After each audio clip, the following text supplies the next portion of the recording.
이 프로그램은 순수 복음을 전하기 위해 제작되었습니다.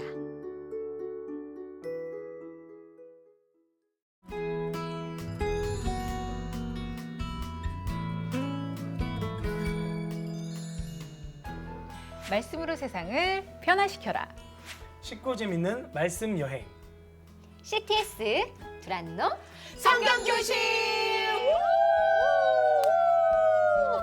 저희가 말이죠. 지난 시간에 골로새서를 졸업하지 않았습니까? 네. 야, 그 졸업식 현장이 굉장히 뜨거웠어요. 네, 뜨거웠죠. 정말 골로새서를 통해서 난 이렇게 살겠다. 또는 내 삶에 이런 변화가 있었다. 이런 거 있으신가요? 나는 자유하리라. 선포부터. 네네. 난 자유해. 그렇죠. 아, 정말 골로새서 마치고 나니까 목사님 말씀대로 그 자유함에 대해서 다시 한번 생각하고 또 나눌 수 있게 됐어요. 근데 오늘 가르마가 좀 자유하지 못한 거예요. 아, 정말 어떡하지? 정석으로 타버렸어. 네, 모세 기적이네요. 그러니까. 저도 자유함이에요. 자유야. 우리가 어떤 살면서 이제 하나님한테 너무 죄송한 일이 있는데 회개를 했음에도 불구하고 거기 계속 얽매여서 그랬다 참 많은데 제가 예전에 하나님의 모든 게 다 하나님의 물질이지만 하나님 거를 원래 하나님 걸로 써야 되는데 그러지 못하고 제 마음대로 썼던 일이 있었어요. 네, 되게 나쁘게. 그래서 그게 너무 찔렸는데 이 말씀 다시 들으면서 이제는 새 사람이 되었으니까 다시 또 나아가자. 그치. 네, 그런 생각을 다시 한번 하게 되는 야, 계기였습니다. 그러니까 하나님께서 그동안 이렇게 막 묵혀 있었던 네. 그런 것에 대한 자유를 주셨군요. 네, 이미 자유를 주셨지만 제가 이제 너무 그거를 깨닫지 못해요. 이야, 네. 파이팅. 네. 혜근 언니. 네, 그때 목사님께서 그 명품 삶에 대해서도 말씀을 해주셨잖아요. 그렇죠. 저는 이렇게 저를 돌아보면서 그 예수님께서 하나님께서 저를 그 명품 배우로 이렇게 세워주시는 삶을 한번 이렇게 그려보게 됐어요. 그러니까 세상의 욕심으로 가득 차 명품 배우가 아닌 예수님 안에서의 언니 말처럼 자유함을 누리는 명품 배우 네. 되고 싶어요. 근데 혜근 언니는 네. 이미 명품 배우예요. 아우, 그럼요. 네. 그리고 주품에 있는 게 진짜 그 명품이고 이미 그 삶 자체가 하나님 보실 땐 최고 작품입니다. 야, 그러니까 라임이 주품 살아있어요. 명품 야. 작품까지. 작품. 네. 야, 그러니까 우리 혜근 언니는 주품 명품 작품. 네네. 너무 행복하다. 너무 기대됩니다. 네네. 앞으로가 기대가 돼요. 기대가 네. 됩니다. 감사합니다. 네네. 저 같은 경우에는 이 골로새서를 통해서 제가 깨달은 것은 내가 이미 새 옷을 입고 있다. 근데 먼지가 묻을 뿐이다. 그러면 그 먼지는 털어내거나 네네. 빨아내면 된다. 네네. 저는 그걸 깨달으면서 전 그동안 제가 맨날 헌옷, 누더기 옷, 성경을 누더기로 만들어야 되는데 내 이미 옷이 누더기인데. 누더기구나 네. 이렇게 살았거든요. 그러고 생각해보니까 거기에서 온 또 저도 자유가 있었던 것 같아요. 예. 근데 이제 목사님께서 이번 시간에 또 어떤 서신을 배우게 될지 분명히 네. 바울 서신일 거란 말이죠. 그쵸. 근데 비밀로 하셨어요. 맞아. 네. 굉장히 기대돼. 궁금해. 어떤 걸 것 같아요? 어느 서신? 13편 중에 한 편일 것 같긴 한데. 그렇죠. 네. 말씀이 국회 서신? 말씀. 근데 정말 우리가 네. 정말 처음 시작할 때처럼 굉장히 지금 굉장히 설레고 기대가 되지 그쵸. 않습니까? 네, 그렇습니다. 네. 네. 근데 신입사원한테 네. 가장 설레이는 월급 네. 초봉입니다. 예. 그거 하시라고. 예. 그거 하시라고. 하지만 새로운 말씀, 네. 정말 또 새로 시작하는 우리들의 설레임은 바로 장학봉. 네네. 오늘의 강천 목사님 설레임으로 불러봅니다. 목사님 나와주세요. 장학봉. 어우 설레.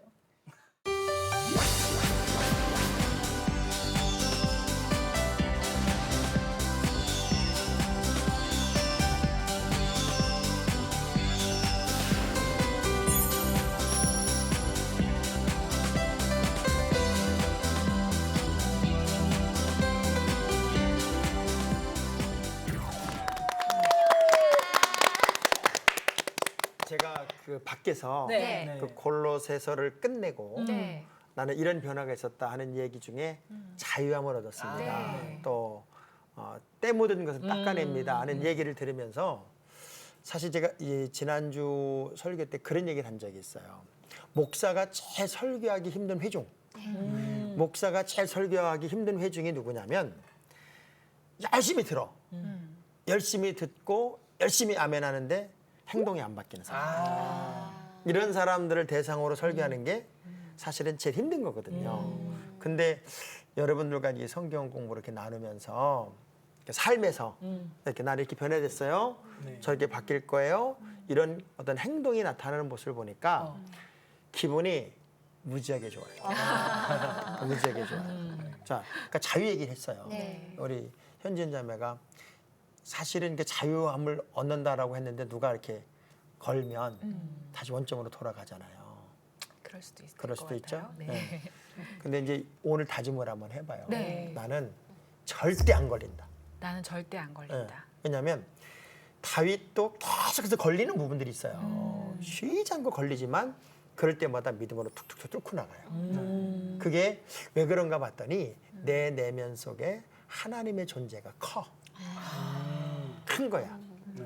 자, 그렇게 우리 믿음이 하나님 중심으로 바로 서면 수많은 인생의 가지치기를 잘하자고 그랬잖아요. 네. 그 가지치기를 착착 해나가면서 어느 날 보면은 영적인 작품이 돼 있어. 오. 근데 여러분 지금 제가 계속 그 서론 얘기를 하고 있는데 네. 궁금한 거 없어요? 아니 뭘 배우는 건데요? 그러니까 뭐 아까 얘기한 것처럼 바울 서신 중에 하나 배우겠죠. 그렇죠. 이제 바울 이야기니까. 네네. 근데 제가 몇 가지 좀 물어볼게요. 혹시 아나?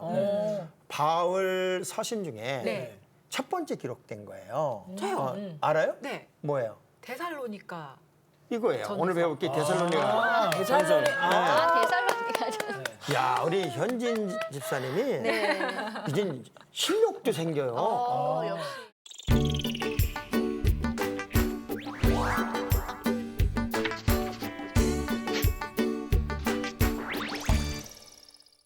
데살로니가 전서 같은 경우는 네. 이제 바울의 어찌 보면 사역의 전성기잖아요. 네. 사역의 전성기고 첫 번째 서신이고. 그래서 이 데살로니가 서에는 바울의 어떤 흥분, 감동, 네. 그리고 열정, 그리고 그 가슴 속에 있는 예수님에 대한 어떤 깊이, 그리고 다시 오실 주님에 대한 어떤 분명한 기준, 이런 이야기들이 이제 다 이 안에 들어 있어요. 그래서 우리의 삶이 좀 루즈해지면 데살로니가 전서를 읽으세요. 이런 말도 있어요. 그만큼 데살로니가 전서 속에는 분명한 신앙 이정표들이 있기 때문에. 그런데 제가 오늘 그 데살로니가 전서 이제 그 서론을 이야기하면서 이제 많은 지식을 좀 여러분과 나누려고 해요. 네. 아, 기대돼. 근데 왜냐하면 목사님 네. 우연히 봤더니 지금 골로새서 다음이 데살로니가 전서네요. 바로 그래서 맞힌 건 아니죠? 그런 건 아닌데 네. 근데 그러면 데살로니가 전서가 제일 먼저 쓰여졌다는 그러니까 바울 서신을 이제 이 성경에 넣을 때는 순서대로 넣은 게 아니고 그냥 이렇게 내용적으로는 아니고 네. 그냥 넣은 거예요. 기억력이 성경은 순서적으로 기록된 게 아니라고 생각하시면 돼요. 순서는 아니다. 순서가 아니다. 근데 이 데살로니가라고 하는 지역, 네. 이 지역을 우리가 사도행전을 공부했기 때문에 맞아요. 여러분은 알아야 돼요. 왜냐하면 이 데살로니가라는 지역이 2차 전도 여행 때 나오거든요. 네. 이제 1차 전도 여행을 마치고 2차 전도 여행을 하면서 지금의 그리스 땅으로 가죠. 그리스 땅으로 갔을 때 제일 먼저 들어간 데가 그 빌립보로 갔어요. 빌립보로 갔다가 암비볼리, 아볼로니아를 거쳐서 뭐 거기서 특별한 사역이 있었다는 건 아니고 빌립보, 암비볼리, 아볼로니아 그리고 네 번째 들어간 데가 데살로니가라는 데였어요. 이 데살로니가라는 지역은 지금으로 말하면 그리스 땅에 있어요. 그리스 어디 있다고요? 그리스. 그리스의 현재도 제2도시. 데살로니키란 이름을 가지고 있는데 제2의 도시고 그 데살로니가라는 지역을 들어가게 된 이유는 사실은 그때 당시 그리스는 로마 통치 속에 있었으니까 네. 둘로 이렇게 쪼개져 있어요. 아테네와 고린도를 포함한 요 밑에 지역을 아가야 지방이라 그러고 그 위쪽 전체를 마게도냐 지방이라고 했어요. 마게도냐. 근데 마게도냐 지방의 수도가 데살로니가예요. 그래서 이 데살로니가는 그때 당시 많은 그 다인종 정책을 써서 그 아주 헬라인, 유대인, 사마리아인, 로마인 이런 수많은 민족들이 섞여 있었어요. 섞여 있었고 요 데살로니가라는 지역에 가보니까 그때 당시 유대인들이 전 인구가 한 20만 대였었는데 14%가 유대인이에요. 유대인. 그만큼 유대인들이 많이 이주해 살던 지역이 요 데살로니가라는 지역이었어요.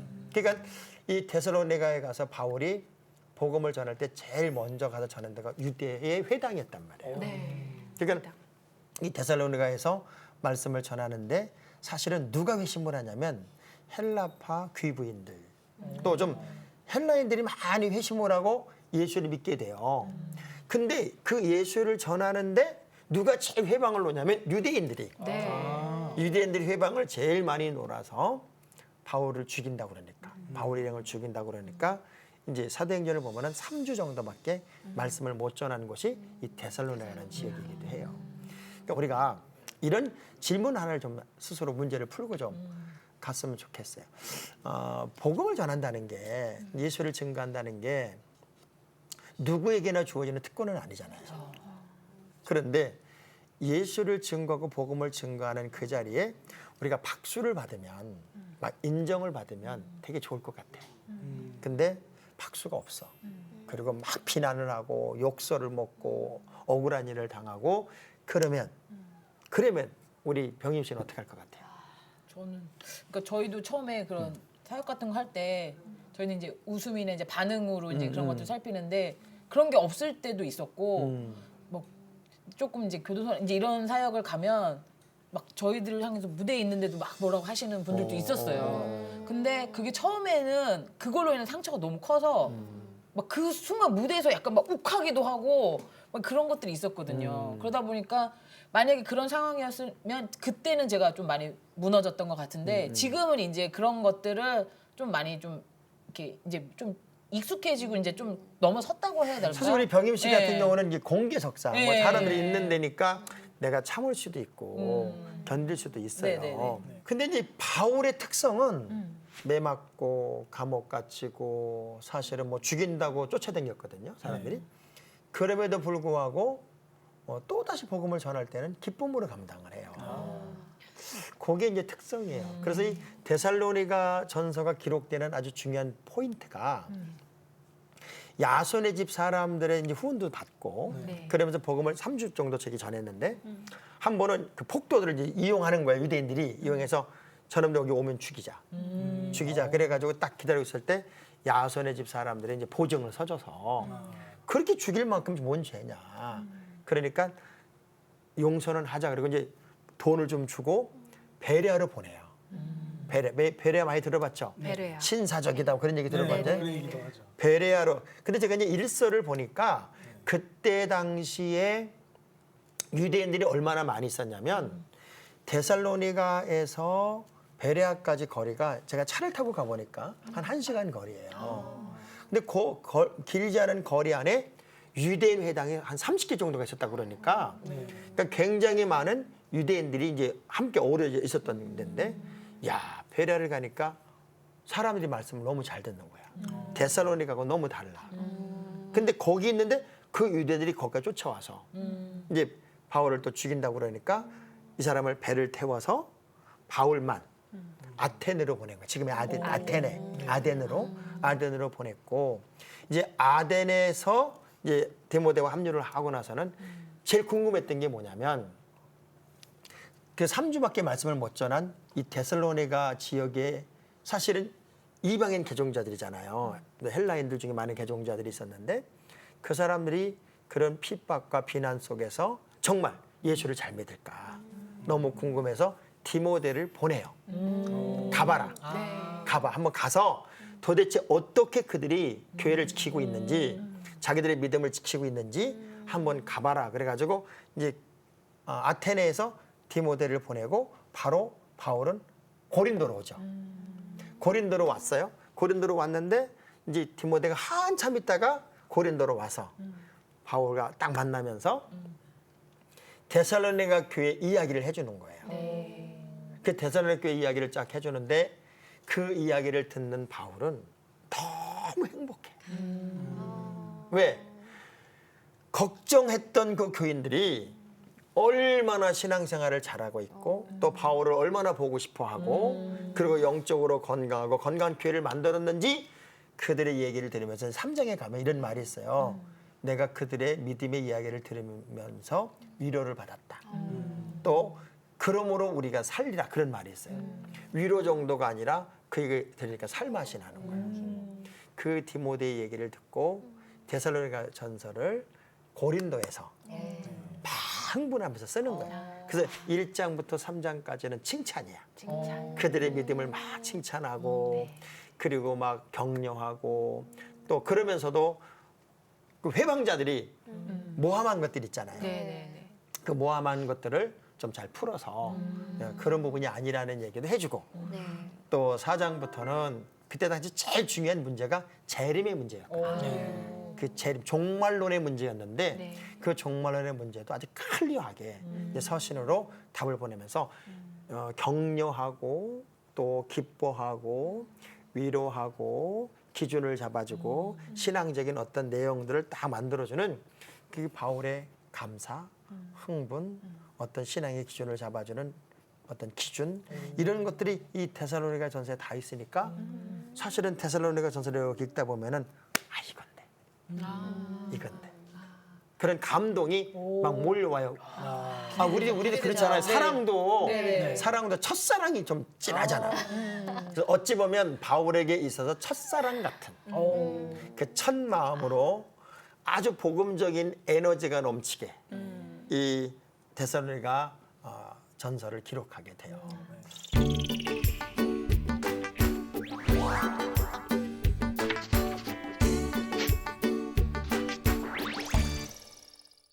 그래서 저는 이 데살로니가 전서를 이렇게 언제쯤 기록했나 보니까 이게 이제 우리가 사도행전을 공부했기 때문에 쉽게 이해가 될 거예요. 왜냐하면 이 인사를 할 때 바울, 실로아노, 디모데 이렇게 인사를 시켜요. 그러니까는 1차 전도여행 때는 이 사람들이 없어요.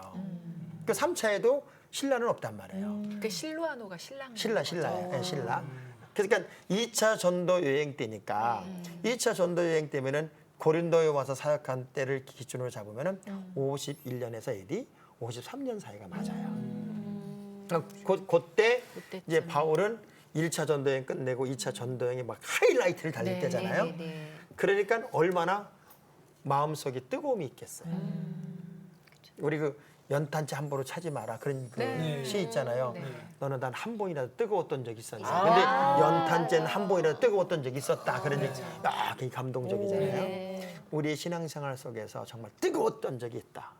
이거면 정말 기분 좋은 건데 바울에게 있어서 이 데살로니가서를 기록할 때는 가장 뜨거울 때예요. 이때가 이제 사실은 누구도 만날 때냐면 고린도에서 브루스길라 아굴라 부부도 만날 때. 그러니까 좋은 동역자도 만날 때니까 아주 2차 전도여행 고린도 사역에서는 1년 6개월 정도 머물면서 사역을 했기 때문에 굉장히 영적인 에너지가 넘칠 때예요. 자, 우리 크군. 네. 지금 내가 어떤 이제 인생의 보니까 거의 절반 정도 이제 못 미쳐서 살고 있는데. 좀 80이 좋나요? 네. 절반 못 미쳐서 이제 살고 있는데 내가 지금 나의 인생에 있어서 정말 신앙적인 가장 뜨거운 시간을 지내고 있느냐 아니면 좀 뜨거웠다가 식고 있느냐 아니면 뜨거워지려고 있느냐 어떤 것 같아요? 지금이 저한테 골드타임이죠. 골든타임. 네네. 가장 뜨거운. 네, 이전에도 조금 끓기 시작하기 전이었다면 지금은 저 팔팔 끓고 있는 상태예요. 네, 그래서 그럼 여기가 팔팔 끓으면 여기는 식고 있나 어떻게 됐나요? 펄펄 끓어야죠. 여기서 전자레인지로 이렇게. 네, 그렇죠. 용광로 용광로. 그러니까 우리 영적인 어떤 에너지는 사실은 시간이 가면 갈수록 더 뜨거워져야 되는 게 맞아요. 근데 데살로니가라는 지역 자체가 이렇게 도시가 형성이 돼 있고 또 많은 사람들이 모여 있다 보니까 혼합 종교가 굉장히 많았겠죠. 그래서 이 복음이 증거되었을 때 헬라인들은 너무 난잡하고 혼합스러운 것에 대한 그 모욕감, 모멸감 이런 걸 느끼고 있었기 때문에 특이하게도 예수 그리스도를 향한 믿음이 이들에게는 분명히 생겼단 거예요. 그러니까 독특한 지역이기도 해요. 유대인들은 회방을 있는 대로 놨는데 헬라인 귀부인들이 오히려 예수를 영접하게 되고 또 하나님의 자녀로서 거듭남을 경험하게 됐기 때문에 좀 특별한 곳이기는 한데 이 데살로니가 전서가 이제 기록될 때 그 사람들의 마음 상태는 이런 거예요. 야, 이런 핍박 이런 말도 안 되는 어려움 속에서 우리가 끝까지 믿음을 지킬 수 있을까?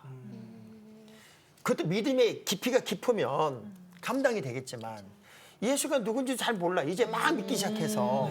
근데 막 복음이 좋아서 복음을 받아들여서 하나님의 자녀가 되긴 됐는데 이게 뭐 좋은 일이 아니야. 늘 비난받고 핍박받고. 그러니까 자꾸 혼란이 오는 거예요. 사실 초기 우리 기독교인들이 예수를 믿었을 때 네. 얼마나 핍박받았어요. 동네에서 막 절 안 한다, 뭐 제사 안 드린다, 저것들은 조상도 모른다, 부모도 모른다. 자, 그런 문화가 지금 이들 속에도 있는 거예요. 왜? 그 안에 많은 종교들이 있었기 때문에. 근데 그런 걸 다 뛰어넘어서 예수가 내 인생의 기준입니다. 이런 믿음을 가지고 이들이 신앙을 지키고 있다는 게 이게 보통 어려운 게 아니에요. 근데 그들의 믿음의 이야기를 딱 듣는데 바울은 감동이 되는 거예요. 그래서 여러분이 똑같은 신앙생활을 하지만 감동을 주는 신앙생활이 중요합니다. 감동. 누군가에게 감동이 되는 신앙생활. 천국은 침노를 당하나니 빼앗는 자가 차지한다고 그랬잖아요. 그럼 신앙생활도 경쟁이라고 생각하면 이 데살로니가 교회 교인들은 특별한 거야. 왜냐하면 이게 훈련을 에베소 같은 데는 아레보 그 두란노 서원 같은 데서 막 2년씩 성경을 가르치고 그리고 바울이 3년간 머무르면서 그들의 믿음을 막 훈련시켰지만 여기는 쫓겨다니면서 만나면서 3주만 말씀을 전했는데 그들이 그 말씀을 딱 붙잡고 믿음을 끝까지 지킨다는 게 그게 얼마나 어렵겠냐고요. 그러니까 우리는 자꾸 탓을 하잖아요. 나는 훈련도 안 됐고, 나는 뭐 준비도 안 됐고, 뭐 요 정도 예수 믿어가지고 내가 왜 이렇게 고난을 당해? 이런 말을 할 때가 있는데 제가 볼 때는 이 데살로니가 교회 교인들은 얕은 믿음인데 깊은 신앙이에요. 그러니까 짧게 예수를 만났는데 깊은 믿음을 가지고 있기 때문에 이 사람들은 흔들리기도 쉽지만 또 한편에서는 자기 본 게 없고 배운 게 이거밖에 없으니까 그것만 붙잡고 가려고 하는 어떤 열정도 분명히 있었을 거예요. 그러니까 우리가 너무 많이 아는 것도 안 좋아. 그래서 이것저것 막 기웃거리는 사람들 있잖아요. 기웃. 여기 만족 못하고 저기 기웃거리고 저기 기웃거리는 그 기웃거리는 사람의 신앙 절대 안 좋습니다. 그러니까 우리가 예수 그리스도 안에서 자유를 찾자 그랬는데 자꾸 엉뚱한 데도 자꾸 자유를 찾으려고 하는 사람들이 많기 때문에 문제가 되는 거예요. 자, 그럼 여기서 우리가 이제 이 문제를 한번 질문을 한번 하고 가야 될 것 같은데 그런 욕심들이 있어요. 나도 한번 정말 뜨거운 하나님을 경험하고 싶다. 그런 마음이 있어요. 있죠. 지금까지 오랫동안 예수 믿었어도 네, 있어요. 지금 갑자기 우리 주님이 이 자리에 딱 나타나셔서 구름을 탁 타고 오셔서 갑자기 해그나 이래가지고 주님이 오시면 되게 좋을 것 같죠. 네. 근데 네. 우리 예수님이 제일 싫어했던 게 그거야. 왜냐하면 네. 표적 신앙을 계속 보여줬더니 사람들이 계속 표적을 보여달래. 그래서 나중에 어떻게 하셨어요? 내가 죽고 사는 표적, 요나의 표적밖에는 내가 너희들에게는 보여줄 표적이 없다. 그래서 어떤 기적이나 이적 이야기를 끝내요. 그리고 십자가 사건으로 딱 돌아갔어요. 그러면 지금은 막 그런 엑스타전 현상이 아니어도 이 정도 우리 정도 믿음이면 예수 그리스도의 십자가가 딱 박혀 있어서 그 십자가로 말미암아 자유를 찾은 거예요. 그래서 자꾸 뭘 듣고 싶다, 보고 싶다, 뭐 방언 막 터지고 싶다 이런 욕심을 가질 필요가 없는 것은 이미 여러분은 십자가로 말미암아 자유를 얻은 사람들이어서 믿음의 깊이가 깊어. 인정을 안 하려고 그러는 것 같아. 아멘. 표적이 본질은 아니고 십자가가 본질이고 아멘. 예수가 본질인데 우린 그런 것들이 자꾸 이제 엉뚱하게 해석이 되는 거예요. 네. 근데 데살로니가에 있는 교회들은 그런 현상을 따라간 사람들이 아니에요.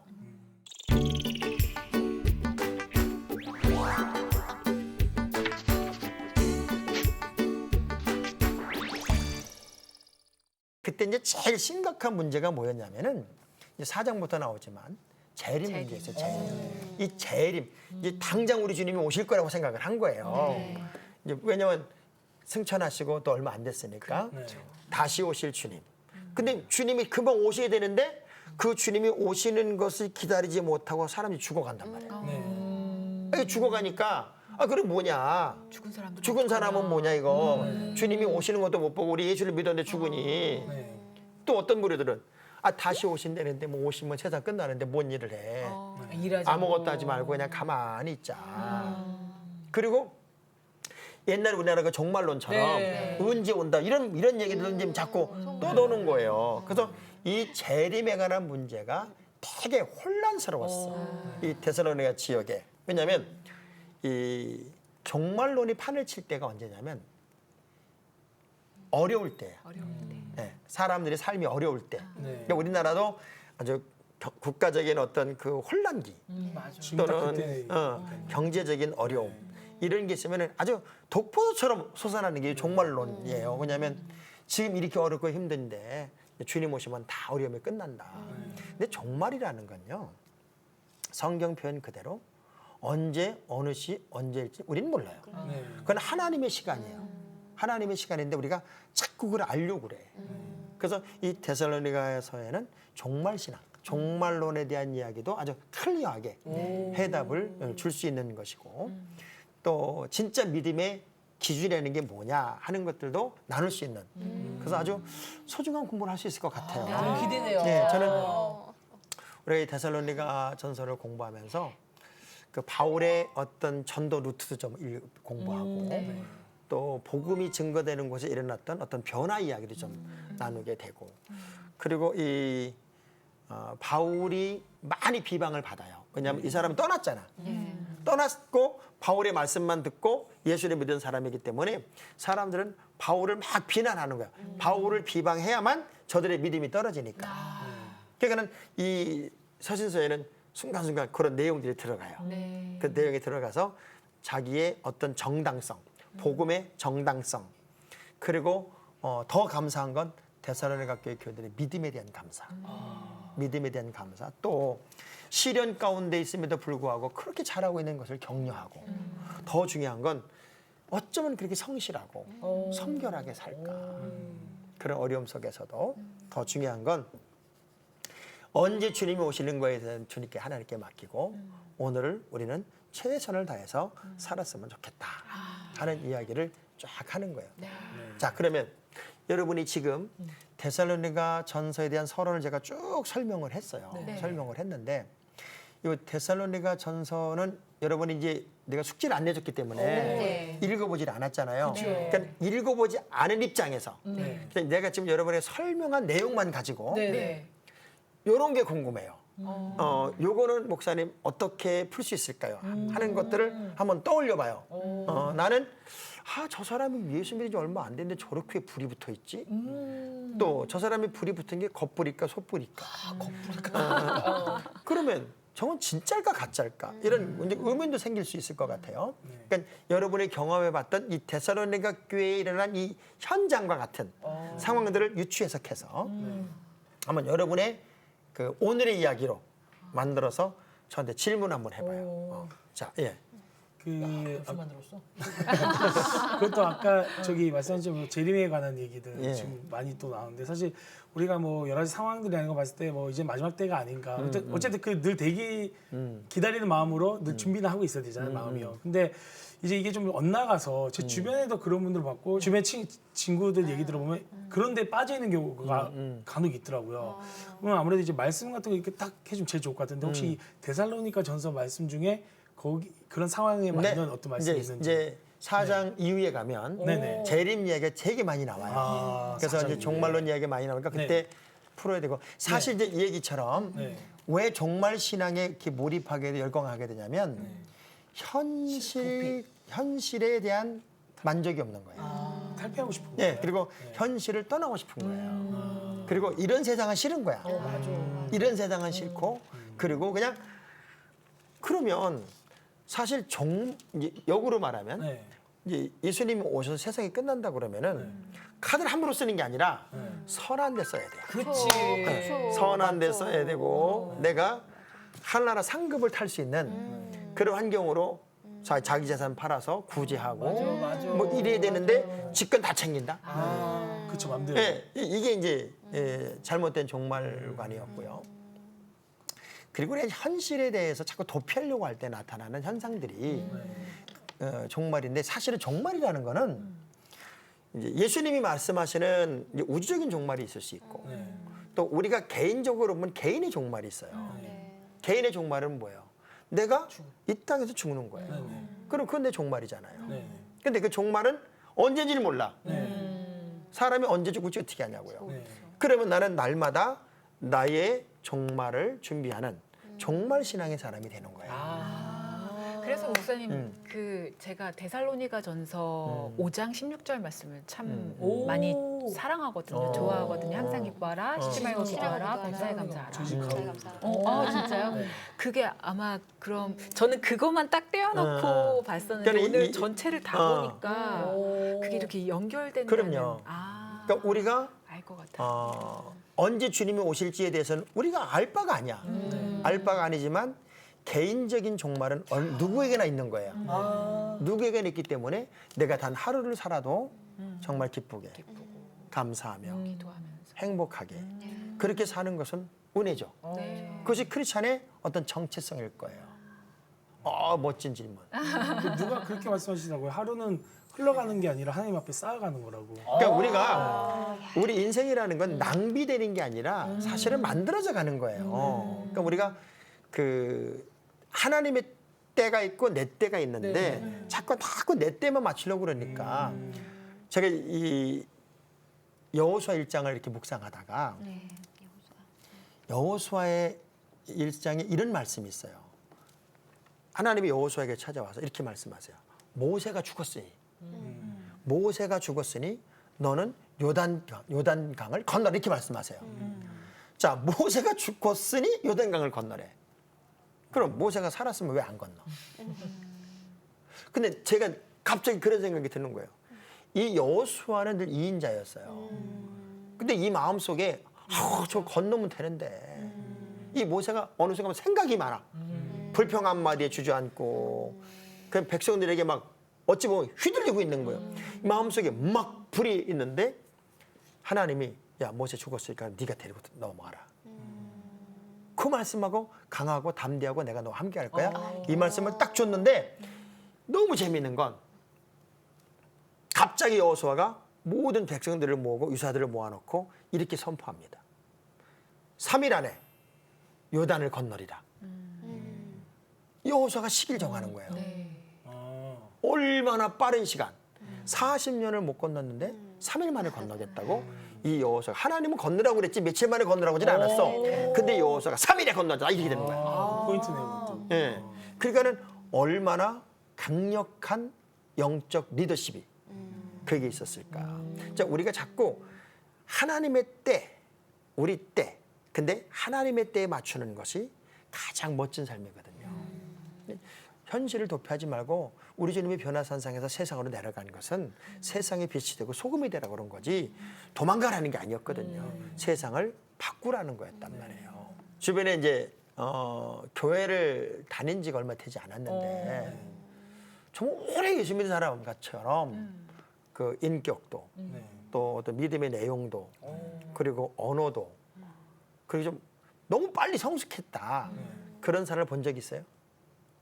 쉽지 않죠? 네. 쉽지 않아요. 왜냐하면 어린 아이는 어린 아이의 짓을 해요. 근데 이 데살로니가 교회 교인들은 그런 면에서 한 단계 위야. 한 단계. 저는 이 데살로니가 전서를 공부하면서 우리 시청자 여러분들이나 우리 모두가 영적인 어떤 도전을 좀 받았으면 좋겠다. 왜냐하면 나도 모르게 신앙의 불순물들이 붙어 있거나 영적인 굳은 살들이 박혀 있어서 이제 좀 루즈해져 있다면 영적 긴장감을 다시 좀 딱 가져서 누가 보더라도 야 저분은 진짜 크리스찬이다. 저분은 진짜 믿음의 사람이다. 저분은 진짜 기도의 사람이다. 이런 소리를 들을 수 있는 그 주인공이 내가 되면 얼마나 좋을까. 자 우리 옆 사람과 악수하면서 우리 한번 그런 사람 한번 돼봅시다. 우리 그런 사람 그런 한번 사람들 해봅시다 언니. 아니, 맨날 옆 사람하고 하지 말고 그냥 앞에 사람하고 한번 해봐. 네. 우리 그런 사람이 사람이 됩시다. 아멘. 자 그래서 이렇게 울컥하죠. 아. 현진 언니가 자유하더니 눈물이 막. 근데 사실 목사의 욕심은 그런 거예요. 기독교 인구가 대한민국의 15%다. 지금 20%라는 거에서 좀 줄은 것 같아요. 15%다. 거기에 2단을 빼면 네. 2단을 빼면 한 12% 정도 되겠다. 근데 12%지만 12% 중에서도 어느 단체이든지 간에 그 단체를 이끌어가는 리더는 20%예요. 그렇잖아요? 네. 그러면 10으로 놓고 보면 이 정도밖에 안 되니까 우리나라 전 인구의 한 3% 정도가 참 그리스도인이라고. 이 3%만 확실하게 변화가 되면 이 나라를 바꿀 수도 있는 거예요. 아 맞아 진짜. 왜냐하면 파레토 원리라는 게 20%가 세상을 바꾸는 거거든요. 근데 기독교 인구 중에 20%라면 우리나라의 전체 인구를 따져놓고 보면은 한 3% 정도밖에 안 되는 거예요. 그 3%만 진짜 교회에서 지역에서 진짜 크리스찬의 이름을 내고 향기를 내고 그런 삶을 산다면 대한민국 바뀌어요. 그래서 우리가 이긴다는 표현 있잖아요. 이긴다. 성경 보면은 이제 믿음으로 이긴다. 세상을 이긴다라는 이긴다라는 표현이 어떤 의미냐면 이 개선 장군이 말을 타고 탁 이제 들어와요. 들어오면은 이겼다고 밑에다가 이제 꽃을 깔아주잖아요. 이렇게. 네. 꽃을 깔아주면 꽃을 착착착 말이 밟잖아요. 근데 그 꽃은 밟혀도 꽃의 향기를 냈다는 거예요. 그래서 그 향기가 막 온 세상에 풍기는 거예요. 그래서 이김의 향기. 이긴 자가 밟았을 때 나타나는 그 꽃향기처럼 이기는 삶의 향기가 크리스찬의 삶 속에서 나타나야 된다는 거죠. 그래서 이 데살로니가 전서를 이제 두 단어로 제가 정리하자면 견고함과 재림이에요. 견고함. 아주 견고한 믿음으로 서자. 흔들리지 말자. 주님이 오실 때까지 우리의 믿음은 흔들림이 없는 견고한 믿음이어야 된다. 데살로니가 전서 서론을 이제 오늘 우리가 공부하면서 제가 서론이기 때문에 여러분 얘기보다 제 얘기를 많이 했어요. 네. 왜냐하면 모르니까. 그죠. 나만 알잖아. 나만 아니까 내 얘기를 좀 많이 했는데 그 서론 얘기를 하면서 제가 느낀 거 또 여러분과 함께 공유하고 싶은 거는 나중된 자로서 먼저 될 자가 많으니까 우리가 신앙의 긴장의 끈은 놓치지 말자. 네. 그리고 에베소 교회에게 문제가 됐던 게 어디서 처음 사랑이 떨어졌는지를 기억해서 그걸 회복하라고 그랬으니까 우리가 데살로니가 전서를 공부하면서는 영적인 전성기를 우리 모두가 다 회복해서 제2의 전성. 또 한 번의 신앙의 전성기로 불이 확 붙는 그래서 어떤 미혹이 하고 어떤 문제가 와도 전천후 크리스찬이 되어서 쑥쑥 뚫고 나가는 그런 특별함이 있는 믿음의 성장을 함께 누렸으면 좋겠다. 네. 자, 그러면 오늘의 전체적인 말씀을 정리해 보도록 하겠습니다.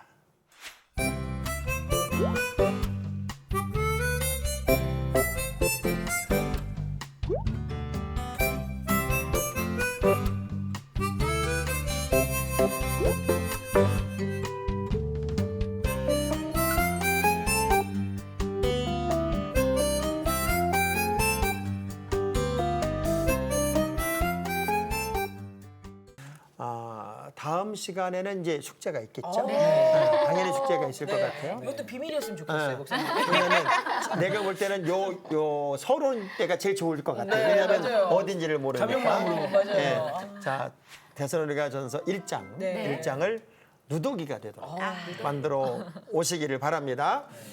자, CTS 두란노 성경교실 장학봉 목사의 바울 이야기, 데살로니가 서론 이야기 오늘 여기까지 마치겠습니다. 다음 시간 우리가 더 멋진 하나님의 말씀으로 함께 만나겠습니다. 우리 함께 기도하겠습니다. 은혜의 주님 고맙습니다. 믿음의 거룩한 길을 따라가지만 늘 부족을 느끼고 한계를 느낄 때마다 멋진 신앙의 선조들을 생각합니다. 하나님, 믿음의 모델들을 잘 모델로 삼아 우리의 영적인 성장을 아름답게 만들어가게 하여 주옵소서. 이제 데살로니가 전서를 함께 나누다가 가슴이 뜨거워지게 하시고 믿음의 거목들이 되게 하여 주옵소서. 아멘. 오늘도 함께 하시고 동행해 주신 예수님 이름으로 기도합니다. 아멘.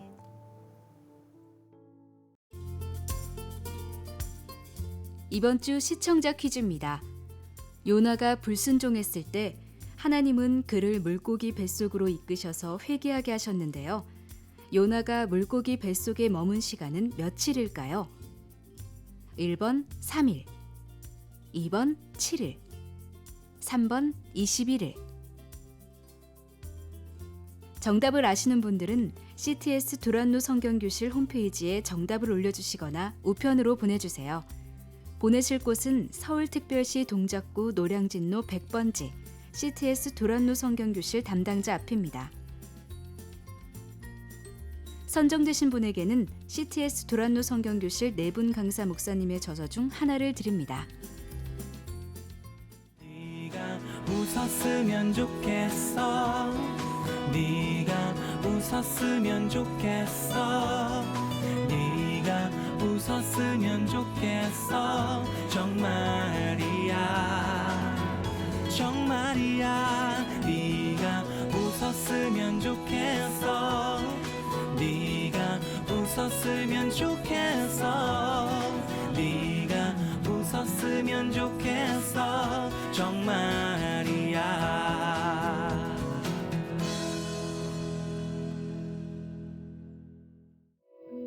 이 방송을 보시고 영상 선교에 참여하실 분은 ARS 060-800-1111번을 눌러주세요.